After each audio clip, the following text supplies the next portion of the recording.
Insurance isn't one size fits all. That's why customers have enjoyed Progressive's Name Your Price tool for years now. With the Name Your Price tool, you tell them what you want to pay, and they'll show you options that fit your budget. So whether you're picking out your first policy or just looking for something that works better for you and your family, they make it easy to see your options. Visit Progressive.com. Find a rate that works for you with the Name Your Price tool. Progressive Casualty Insurance Company and Affiliates. Price and coverage match limited by state law. Hey guys, Matt here for a quick second before we start. 30 years ago, radiation from my cancer treatment felt like someone put an easy bake oven in the Chernobyl control room and said, fire it up. My skin came out somewhere between rotisserie chicken and Deadpool's face. The official recovery plan was a bathtub full of Vaseline and walk it off. You look great. So yeah, skin health became a thing for me. And that's why I partnered with Codex Labs. They make skincare products for compromised skin, including people going through cancer treatment, by focusing on the skin barrier and the microbiome instead of fragrances and marketing hype with fancy logos. Look, I'm just a guy. I want soap that works. Soap should be soap, lotion should be lotion, cleanser should be cleanser. It shouldn't create new problems when you already have enough shit to deal with. With Codex products, my skin feels better, my wife loves it, my daughter steals it, and I only put my name on things I would hand to another cancer patient. If you would like to learn more about Codex Labs and their products, visit MatthewZachary.com/Codex. That's MatthewZachary.com/Codex and use code Zachary to save 15%. All right, let's get to the episode.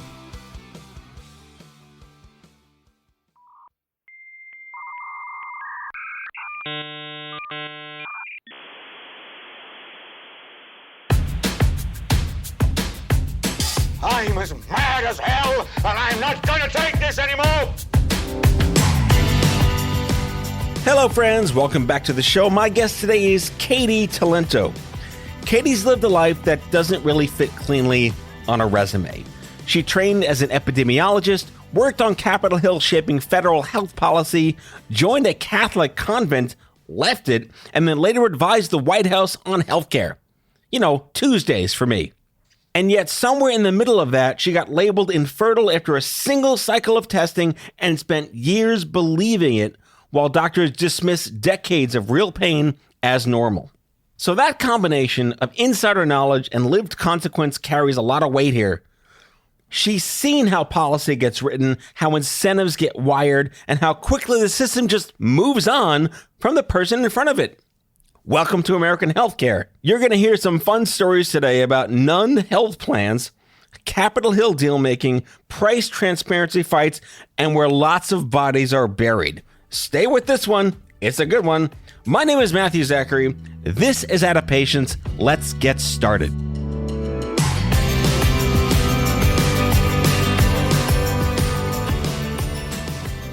So I have to start with something that is probably not funny, but it's so meta I had to ask it. Okay. If a Jew makes a nun joke, does a tree fall in the woods? I don't know, because is there an answer to that? You have a funny I have answer a nun to that? joke. Okay, go. All right. I don't know. Does Okay. it? I just like this one because there's a Jewish version of this too. Perfect. Okay. A nun's driving when she gets pulled over. The officer smells something and says, "Have you been drinking?" She says, "Only water." He points to the bottle and says, "That's wine." And she says, "Praise be he, he's done it again." Did it again. There's a Jewish version of this. Yes. I had to read the joke to you. Exactly.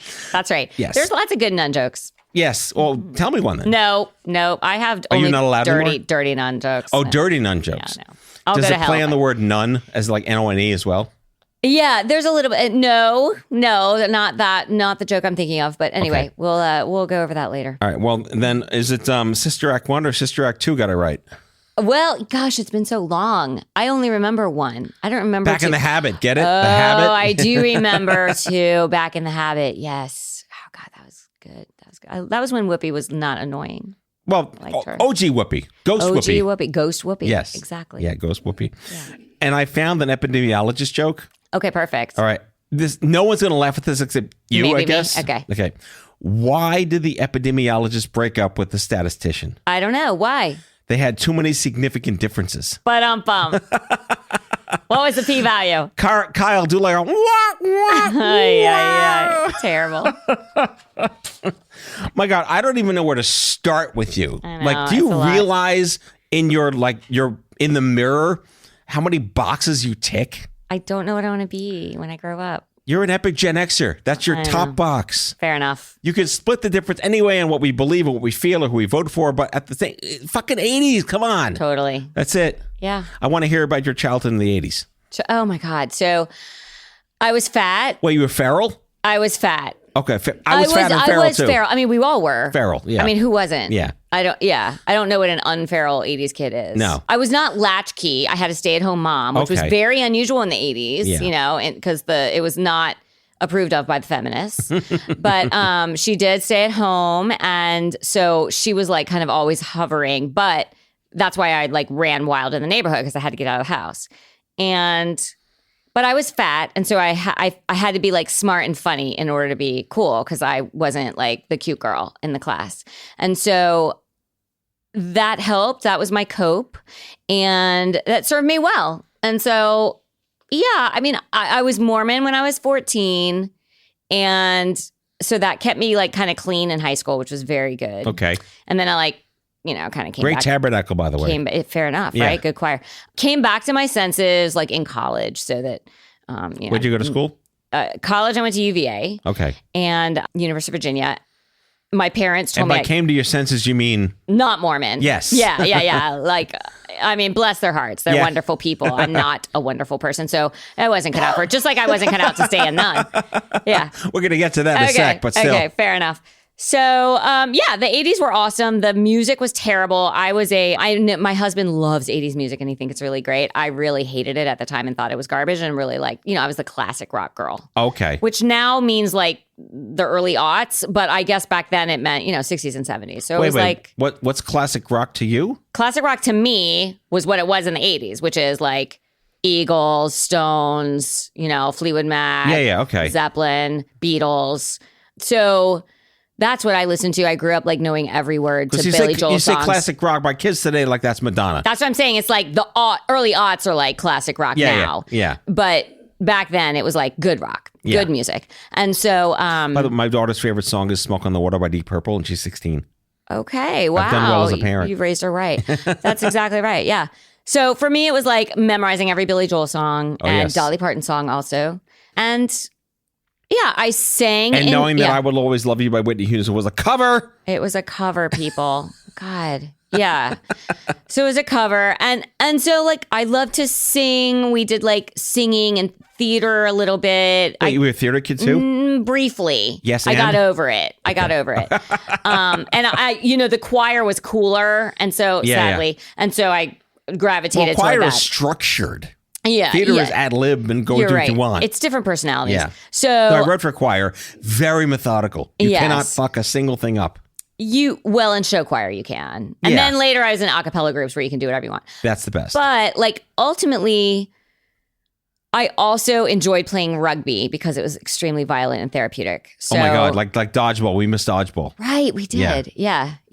So anyway, that's kind of what I did. And, I drove this giant 1978 Chrysler LeBaron that looked like a kind of an old police car. That's like It was the Chevy awesome. Chase vehicle in the movie, right? Basically. The wagon. It wasn't a wagon. It was a giant sedan that was a tank. Oh, it was like one of the the Sedan 11-foot kind. long. Exactly. Yeah. And my dad bought it for me because he knew me well. And so I got in like all kinds of wrecks and I just like my car, there'd be just a broken headlight. Yeah. So easy peasy. So you learned to drive on a boat? Yeah. Me too. Yeah. Yeah. So it was nothing. I grew up in like the DC suburbs mostly. I was born in Texas, whatever. But I grew up in the DC suburbs and I just kind of hated them and thought they were soulless and always wanted to get out. And of course, that's where I live now and will be stuck forever. But that's okay. Wait, how do we go from that to nun to epidemiologist to recovering epidemiologist? Yeah. One of my favorite bylines of all time. Right. Well, it's funny because after COVID, now people can pronounce epidemiologist, That's right? right. They didn't We used to be learned able to, what that is, John Stewart said, we only learn words through the lens of war. It's true. What's got her? Right. Exactly. Yeah. So when I was in college, I kind of thought I might be pre-med. I was pre-law. I was like pre-whatever. But what I realized was, well, I can't get like A pluses in science and math. So if I want to get into medical school, I better like major in something else. So I majored in something else, and the something else turned out to be like sociology, which is mostly stupid. But what I loved about it was the statistics. And I was like, that's interesting because I don't love the lab work of pre-med, but I love I love sort of the human medical science of it. So, and then I started learning statistics and sociology. And then I got out. I didn't know what I was going to do. I drove a bus. And then I moved back to the city. Wait, you drove a bus? I drove a bus for the college. Okay. All right. Like off-campus services. All right. I thought you meant like you went to like the city and said, I'm going to be commuting. I mean, it was a big city bus, but it was awesome. You know, you got to drive around campus all day. Was it like a school bus or a city? It was like a city bus, but it was the university shuttle. Got it. Okay. Yeah. Got it. So I did that while I was trying to like figure out what to do with my life, and came up to DC, took a job for a year, again, just trying to figure. And I read this book called The Hot Zone. And there were these people in the hot zone, which is basically the book version of the movie Outbreak by Dustin Hoffman. Great movie. Right. And it's basically the book version of that. And there were these people in this book that was really interesting to me, and they were called epidemiologists. And I was like, what is this thing? And it turned out it's like That's 7 syllables. It's a lot of syllables. And it turns out it's like the content of medicine, but the methods of social science. Mm-hmm. You know, like, so biostatistics is the methodology, and we're studying medicine. And so it's like the things I was good at and not the things I was bad at. And so I'm like, okay, I'm going to do that. So I went to grad school and to study epidemiology, and I wanted to like run away to Africa and like wear spacesuits in quarantine towns. And everyone wanted to be Rene Russo in that movie, by exactly. the way. Yeah. See, I mean, I thought maybe. So anyway, I did run away to Africa and to try to control infectious disease, and was in this like UN camp outside of the war zone in South Sudan. And we had to negotiate with these warlords in order to let us fly in to like do aid programs or whatever. And I didn't love the warlords. So, Wait, are there people that do? Well, there are people that are better at sucking up to them than I was. Okay. And I was a little pathologically honest. And international diplomacy turned out not to be my strength, which anyone who knew me could have told me. Right. But I had to learn it myself. So I came back and I'm like, all right, I'm going to do this like inner city rough and tumble infectious disease control. So I worked in HIV/AIDS for about 3 years. I was like the only straight girl at this big gay HIV clinic in DC. And it was awesome. Loved that experience. I hear they're very friendly people. They're very friendly people. Maybe you've heard. And so they're fantastic. And we had fun. We went to like sex clubs to teach the people in the bondage suits like how not to get HIV. It was like so fun and wild. It's like something fun to do when you're young. And then I was living on Capitol Hill, and I had friends on Capitol Hill, and they worked on Capitol Hill, and we all went to church on Capitol Hill. And so what's going to happen, right? Like eventually they just kind of sucked me in. So there was this senator who converted from being a Republican to being a Democrat, and that changed the whole composition of the Senate, which meant that Ted Kennedy, who had been the chairman of the Health, Education, Labor, and Pension Committee, then became the ranking member, and there was like he became the chairman. He'd been the ranking Democrat, and the new ranking Republican needed to have staff. And little Republican children don't grow up wanting to be public health experts, and so they couldn't find anyone in the whole town to like work the Public Health Service Act portfolio on the committee. So my friends in church were like, hey, don't you do public health? And I said, yeah. And so they sucked me in, and I took that job doing the Public Health Service Act stuff like CDC and NIH type work, oversight and legislation. And that was my first entrance into government. And where did the nun part come in? Or is it later? We're not there yet. Okay, wow. Oh, yeah, all right. Yeah. So I did when I was we're setting up the second act. Fair, exactly. Sister Act 2. So when I was in college, I kind of was radical and wanted to be like, change the world and whatever. And I remember thinking to myself, like, I'd love to be a nun. It's too bad you have to be Catholic, because I wasn't Catholic then. So wait, what were you? Mormon? Right? I was just kind of evangelical, whatever at that point. So, okay. So then we're in government. I'm loving it. It turns out it's like super combative and adversarial, which I thought was really fun and jived with my personality. I used to like do battle with the Ted Kennedy staffers, whatever, who I'm still friends with. But anyway, so we worked on a lot of like global AIDS and cancer bills and cancer navigator, cancer quarterback bills, and juvenile diabetes and whatever. And so my job literally was to kill all those bills because we didn't believe, and I still don't believe that like disease silo programs at the federal government are the way to go, right? Like that's not how we should do science, where like whoever has the loudest lobbyists like get a bill and a bunch of funding. Correct. Right. And so we thought that's not the way to legislate public health. So it was really my job to kill all those disease bills. Anyway, so I did that for a few years. I ended up working for 3 more senators and committees. And then I was like, all right, I never liked the government. I was always I liked what I did, but I don't respect the government very much. And I thought it was kind of parasitic existence. And I'm like, I need to get out of here. I'm always trying to escape. So, I'm like, all right, I'm going to go join the nunnery. And I had become a Catholic a couple years. Idea prior. Come from though? You read a book, like those guys at the airport giving you things in the 80s? What happened? Well, what happened was I became a Catholic when I was working for Sam Brownback, who was an evangelical who converted to Catholicism, and everyone in his office had been an evangelical who converted to Catholicism. And I was like, oh, I didn't know it went that direction. I thought it was just Catholics who became evangelicals, and that intrigued me. And plus I was working on human rights and some life issues. And I was reading a lot of like John Paul II and Mother Teresa's writings. And I'm like, they're holy. That's good. And I was just drawn to that. And so I think what happened is I fell in love with the church and I thought I had to marry the church. And also my dog walking route every day on Capitol Hill, like past this convent of these nuns that were lovely. And I like got to be friends with them and eventually became one of them. And so one summer I was like, all right, I'm either going to business school at Georgetown or I'm going to join the convent, whichever happens first. And the convent people said, come on in. So, all right. Yeah, that was 2008. Do nuns have health benefits? Funny you should say that. I run those nuns their health plan today.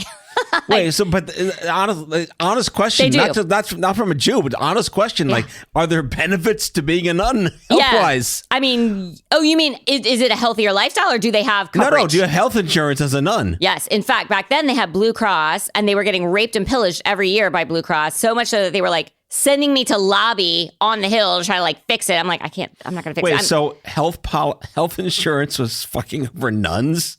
Oh, they still are. That's the stories I have running their health plan today. Anyway, so right, that's the other podcast. We should talk about that. But eventually, when I took over their plan, I fired Blue Cross and fired Express Scripts, and it's better now. Just imagine, like, hi, I'm a nun. What's your health plan? None. Exactly. Exactly. Look what I did, folks. Yeah. So I'll be here all night. Now we do this now we have this great health plan, but we don't have a network. And so people won't give them their appointments. And I start tweeting at the hospital, you're really going to turn away a nun? We're willing to pay you money. All these nuns qualify for Medicaid because they have no income and we're going to pay you more than Medicare. So anyway, don't get me started. So, United Healthcare. I did already get started. Okay. So you're balls deep in this now. Pretty much. So the beautiful thing about the church, they're so smart, so wise. Like, you don't have to take final vows right away. You take 1-year vows, and then you take another 1-year vow. Then you take another one. And then you take a 3-year vow, and then you take final vows. Wow. And so the purpose of the project is like, every year, God wants you to be here. Doesn't mean you're here forever. You're just trying to figure out if you're going to be here forever. And I figured out, no, I'm not going to be here forever. So, which again, anyone who knew me could have told me. Yeah. But it was meant to be. I learned a ton. We studied a lot of theology, philosophy. I learned Spanish. I learned Latin. It was all good. And the girls are amazing. Their average age was 25. They're wild girls. They're just radicals. I love them. And all fine. And then I get out. I get back into my life. And I'm a speechwriter for the RNC chairman. Hang on. This is almost too much for one half of a show. I know. We're not done. We have a few more minutes. But how do you tell the nunnery you're leaving? So I did run away for a brief moment where I just kind of ran away. And because they knew my best friend, they called her and they knew where I would be holed up. And they're like, Katy, you have to come back. And I'm like, I know, I just wanted to get away. And they're like, okay, let's talk. So then when I told them, to recruit you back? Well, they're like, no, you have to come back. You're under vows of obedience and poverty. And you have to come back. We have to sort this out like grown-ups. And so I'm like, okay, right. So, at this point, I'm in my 30s. So I'm behaving like a child. Anyway, so I come back and they're like, so do you need to take some time? So they have a cloistered monastery in Brooklyn. And they sent me to the cloistered monastery in Brooklyn to figure my yourself out, Like right? a nun halfway house? Yeah, it's like well, the women who live there are like housewives for Jesus. Like they never leave that monastery, and they basically like they're beautiful. They only stay there. That's different from the other nuns that are like Right. out in the world. But you go there and you can like it's like a retreat center kind of. Okay. So I'm like, okay, I'm gonna like sit here on retreat and figure myself Like out. diet nun. Exactly. Okay. Exactly. And I figured out while I was there, like, yeah, I want to go back to my life. So I did, and they were so lovely. You know, they're like, all good. Do you need to stay on the health plan? You know, like they were really nice. To this day, like I love them. We're very close still.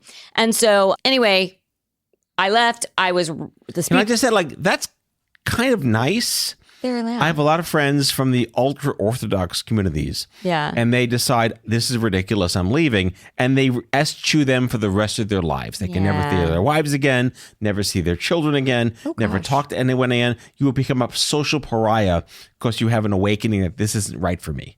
So Well, it's not kudos to supposed the to be nuns. that way. No, but Yeah. kudos to the nuns. Yeah, for I mean, not doing that. I was only under a 1-year vow, right? So they were like, okay, you're going to live out those vows like outside of the convent, and that's fine until the vows are over and everything's cool. So your terms of service didn't renew. Exactly. Exactly right.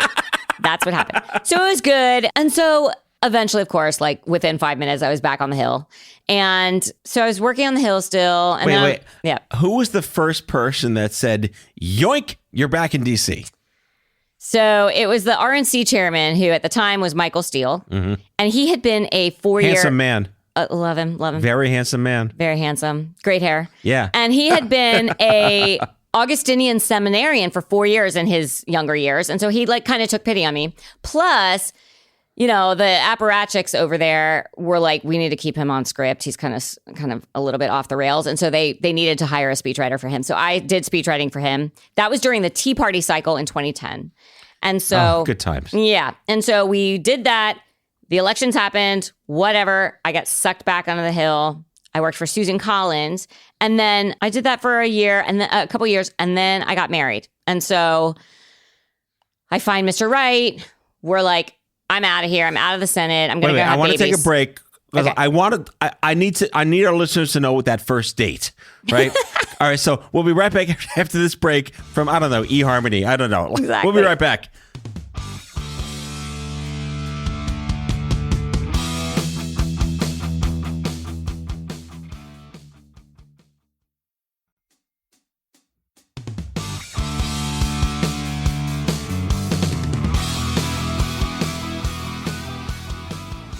So So I did meet him on AveMaria.com. No, it was CatholicMatch.com. Catholic. So the opposite of J-date. Exactly. right. Well, not the opposite exactly, but adjacent. The adjacent. Yeah.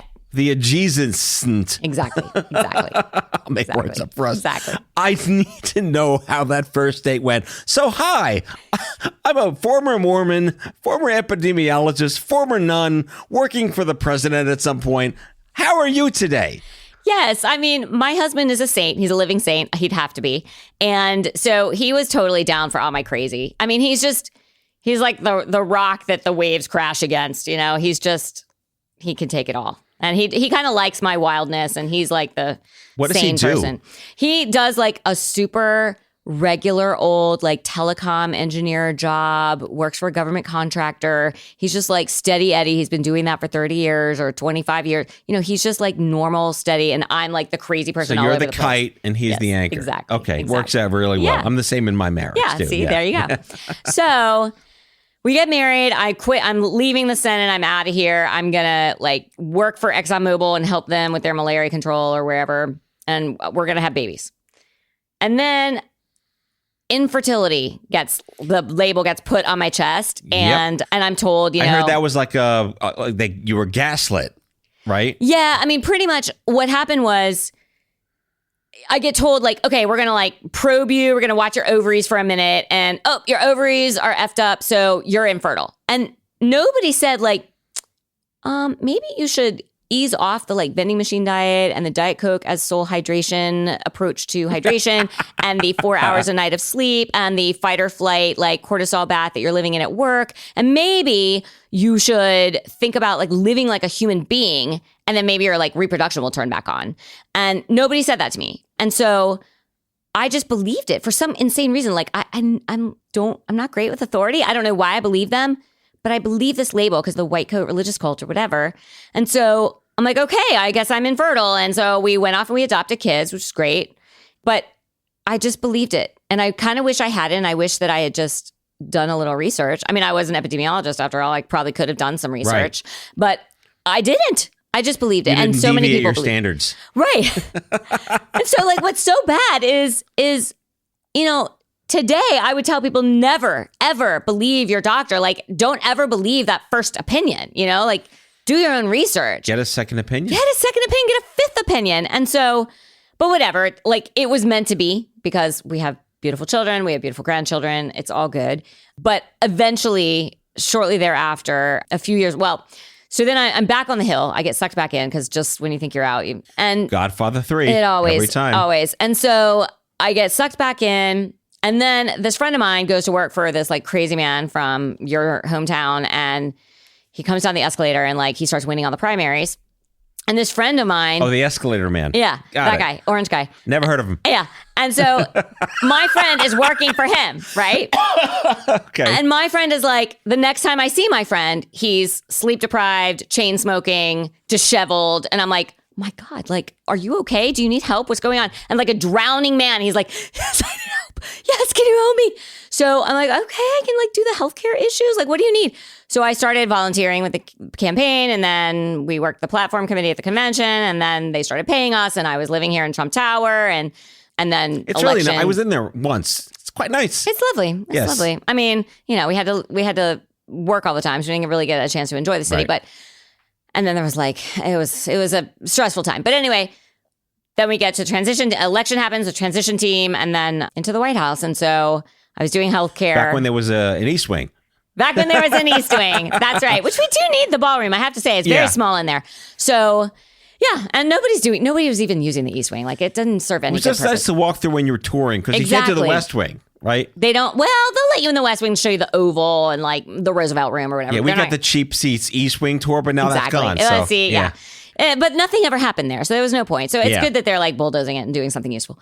So anyway, I worked for the president doing health policy. So I was my portfolio was HHS and also some of the values issues. And this is 16 to 20, right? 2016 to 2020? Yeah, I left in the middle of 2019. Okay. Right before COVID. Thank you, Jesus. How many Scaramucci's was that?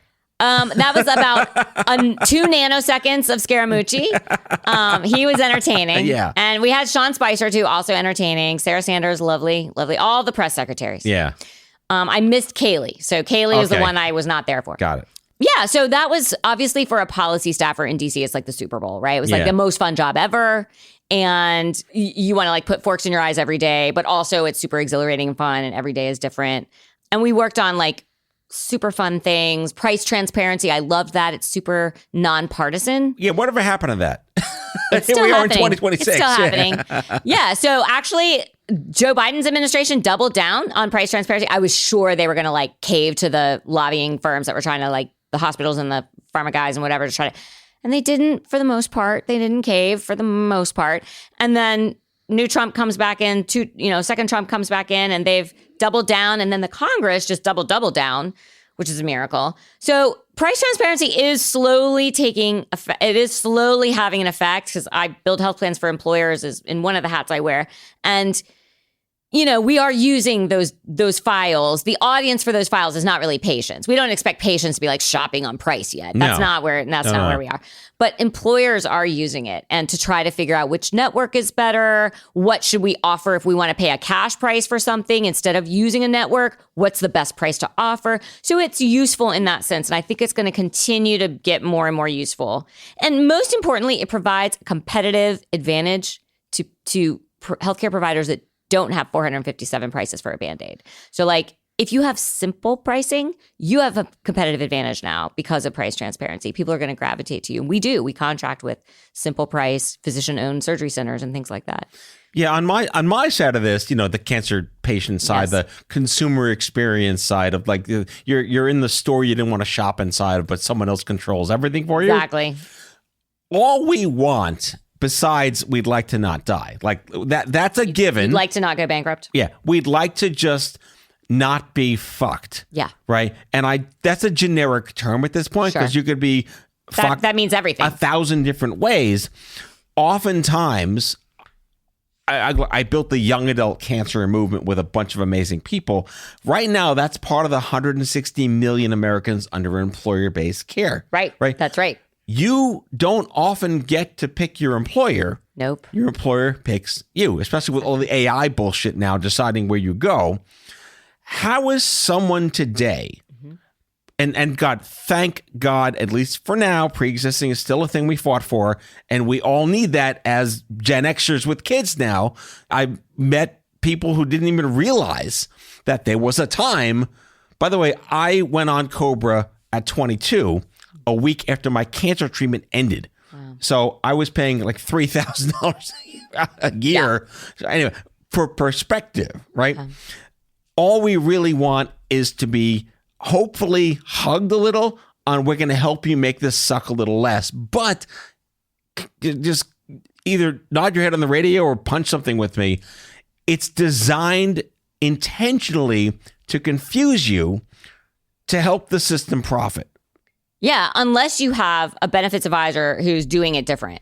Yeah, an ombudsman, a docent, a navigator, someone who's trained to unfuck you, and that's their job. And this is what we do. And I honestly think that employers are the only ones who are going to fix this because they have power to. They're the only ones that do, and at scale.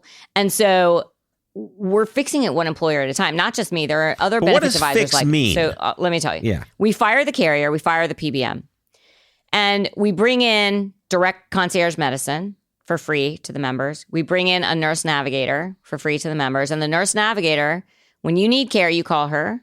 And she's going to give you a couple options where you can go that are higher quality. We use all these quality metrics that we pay for. And lower cost sites of care when we can. Like independently owned rather than hospital owned often is what that means. And if you don't have to go where she recommends. You can do whatever you want. Use your network. But if you follow her advice, we waive all your deductible and coinsurance. And you get to talk to her about like what the hell news you just got. And like your mind went blank when you heard cancer and you didn't hear anything else the doctor said. So now you have a concierge physician and a nurse navigator who can help through this nightmare that you just entered. And, it really does. And because we have an independent plan administrator paying the claims instead of like Blue Cross, and we have an independent PBM instead of freaking CVS Caremark or Optum or whatever, all those misaligned incentives in those giant corporate Borgs that are eating our economy and stealing the American dream from the middle class, those misaligned incentives get realigned. Because what are the priorities of you and your employer? They're the same. You want to be healthy, they want you to be healthy. You want to pay less, they want to pay less. Your incentives are aligned. Yeah. But everything else in the healthcare system wants you to be sick and to pay more. Like that's how they win. So it's really important to realign those incentives. And we do that by firing misaligned vendors and bringing on aligned vendors who do better when you're healthy and when you're not paying too much. Would you agree? Just say yes. Yes, I totally agree. Brilliant. The fact that this has to even exist in the first place is already a sign of failure. Yeah, I mean, the like dumb fuckery that has emerged from the 1940s that has created this like just one step first. It was, the war, and then it was like wage controls, and then it was employer-sponsored insurance, all the way through. And then there was Medicare, and then there was Medicaid, and like all these forces.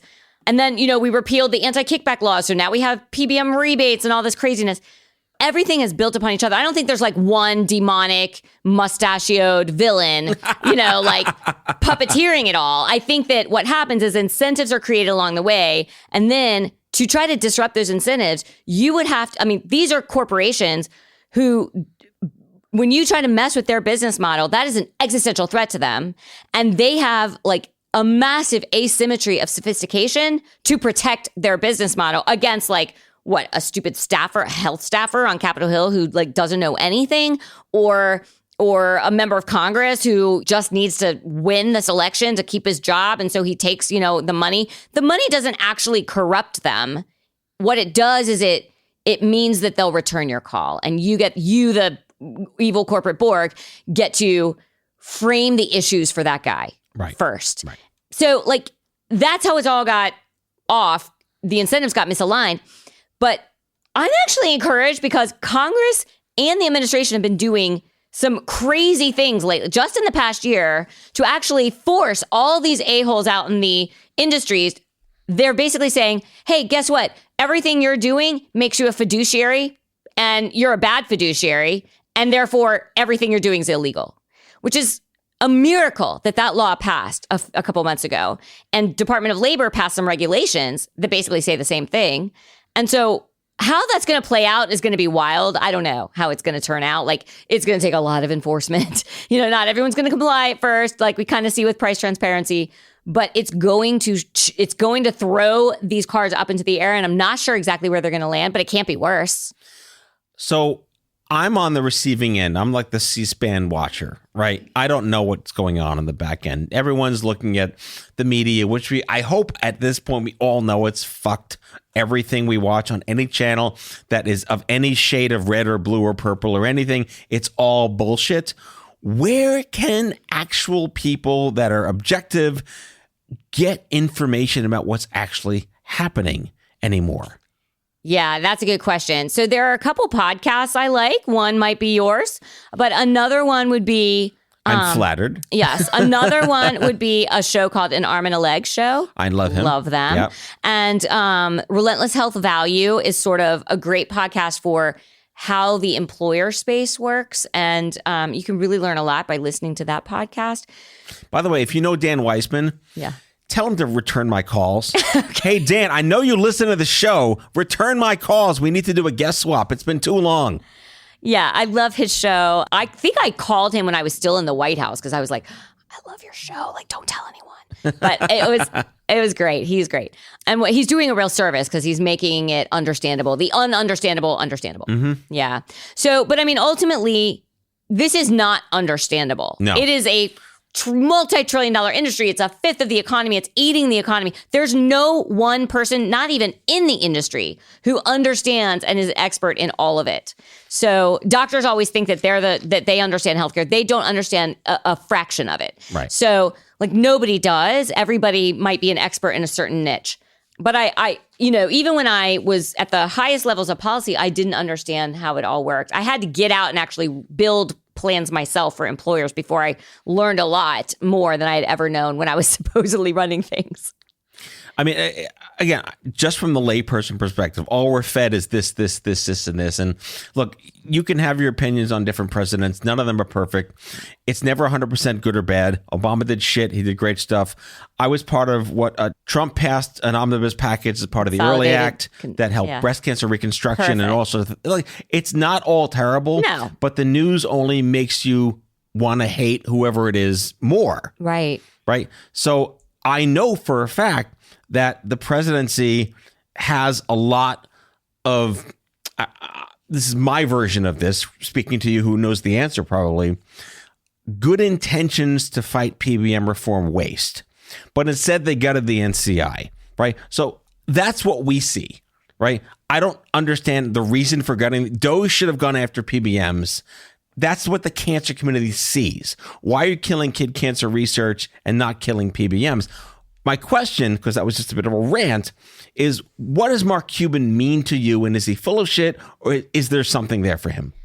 Oh, Mark Cuban is definitely not full of shit. Like, what I love about what Mark Cuban is doing is really where I hope all of healthcare starts to move, which is into the cash economy. So he's basically running a pharmacy. Right. And, sometimes people don't quite understand, like, what is this cost? But it's a pharmacy, but it's a cash pay pharmacy that it's sort of like, I won't even compare it to GoodRx, but it's basically, it's something that props to Doug though. Right. It's something that employers can benefit from because we can use that pharmacy and get cheaper rates without all the kickbacks and middlemen.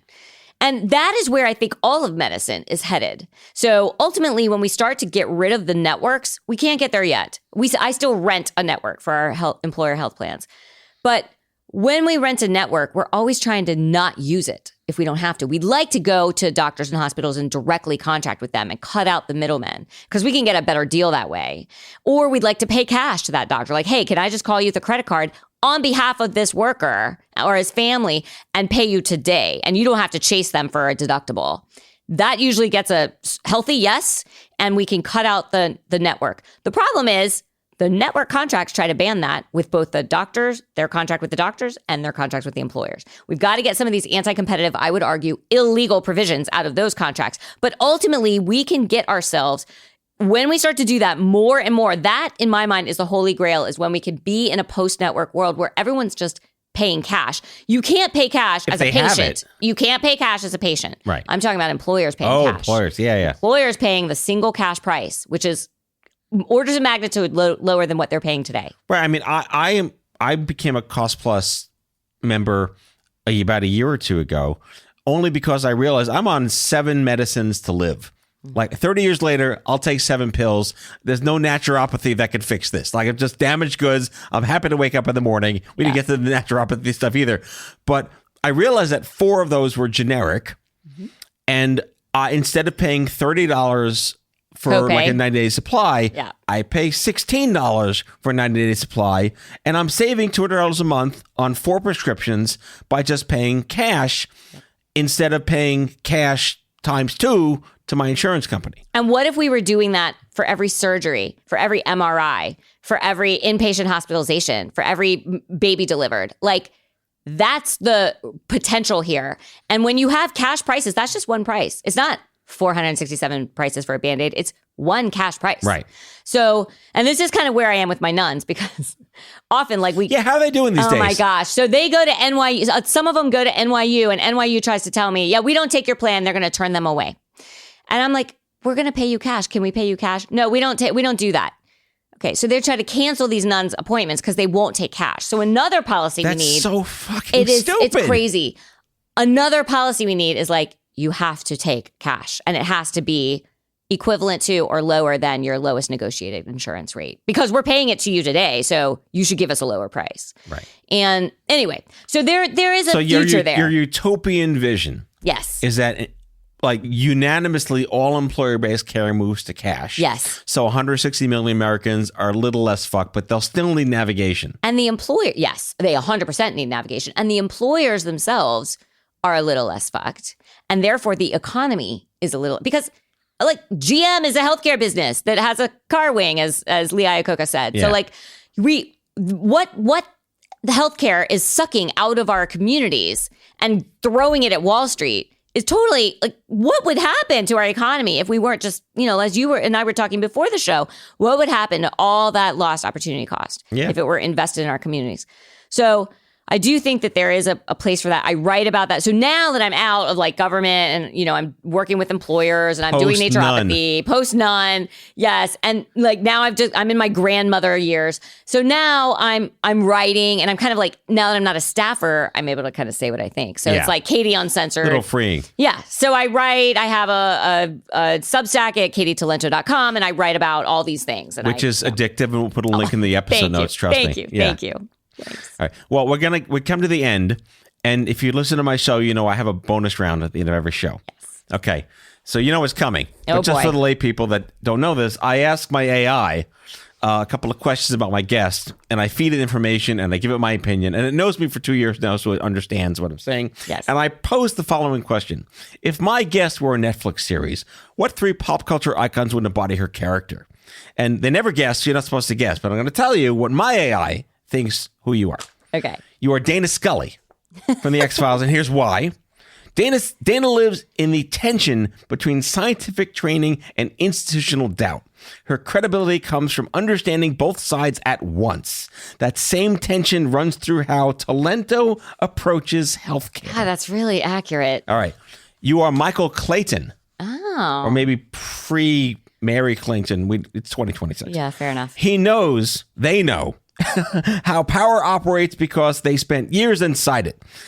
His turning point comes when he stops managing problems and starts confronting the system itself.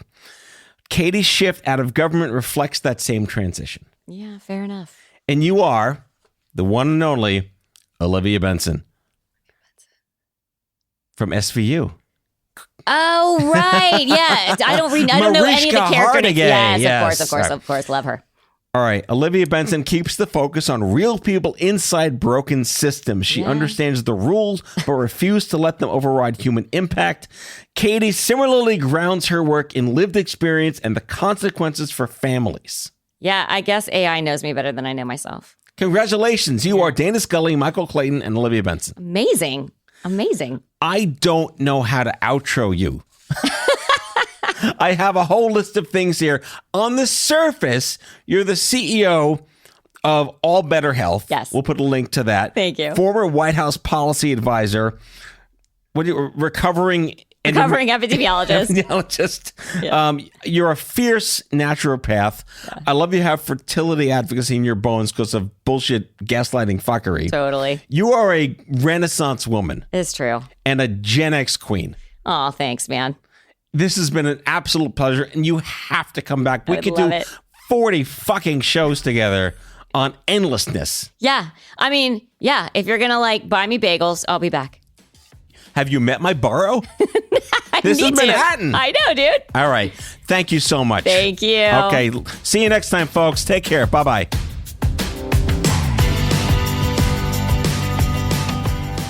Out of Patience with Matthew Zachary is a production of Matthew Zachary Worldwide. The executive producer is Matthew Zachary. It is mixed and edited by Kyle Moore. If you like the show, ratings and reviews are always welcome wherever you get your podcasts. If you have guest suggestions or would like to learn more about sponsorship opportunities, email podcast@matthewzachary.com. For more information about Matthew Zachary and Matthew Zachary Worldwide, visit matthewzachary.com.